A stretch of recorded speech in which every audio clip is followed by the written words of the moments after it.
अपना दीन इस्लाम तख्त किस तरह असा इस्लाम दे बच्चे चाहिए ते प्यारे आका दा दीन तख्त ते आ सकदा है पर आपी अपना तो वोट ही कोई नहीं है आपी मुड़ापा दीन तख्त किस तरह ले आ सकते बाबा खादम हुसैन ने फरमाया सी दीन तख्त ते एवें नहीं आ जाना एंदे वास्ते बजुर्गां नौजवानां मेरे मामा बहना ते बच्चे बच्चियां नु मैदान विच आना पैना है ते आपियो किस तरह मेरी गल सुनो देखो देखो लब्बैक लब्बैक लब्बैक या रसूल अल्लाह लब्बैक लब्बैक लब्बैक या रसूल अल्लाह CSB जिंदाबाद DLP जिंदाबाद CSB जिंदाबाद DLP जिंदाबाद आ जाओ लब्बैक दे परचम तले दिलानो शाद करो सामने आया मोहम्मद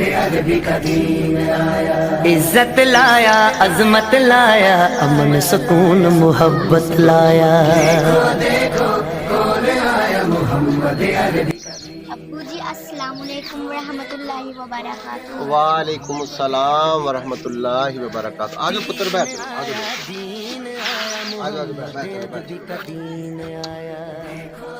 अब्बू जी मैं ਤੁਹਾਡੇ ਕੋਲੋਂ ਇੱਕ ਸਵਾਲ ਪੁੱਛਾਂ हाँ बेटा पूछो बिल्कुल पूछो। अब्बू जी प्यारे आका ने अपना आबाई घर मक्का क्यों छोड़ा सी बेटा प्यारे आका ने अपना आबाई घर जेड़ा मक्का सी ना वो दीन वास्ते छड्डा सी। अब्बू जी शहजादा रसूल हजरत इमाम हुसैन ने मदीना क्यों छड्डा सी बेटा जी अज खैर है आज इन्ने सवाल क्यों पूछदे पए हो?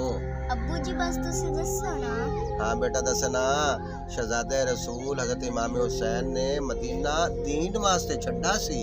अब्बू जी दुनिया दी ओ पार्टी जिन्हों तुसी वोट देंदे हो ते ओ तुसी दीन वास्ते छड्ड नहीं सकदे हो बेटा छड़ सकने हैं क्यों नहीं छड़ सकते हैं।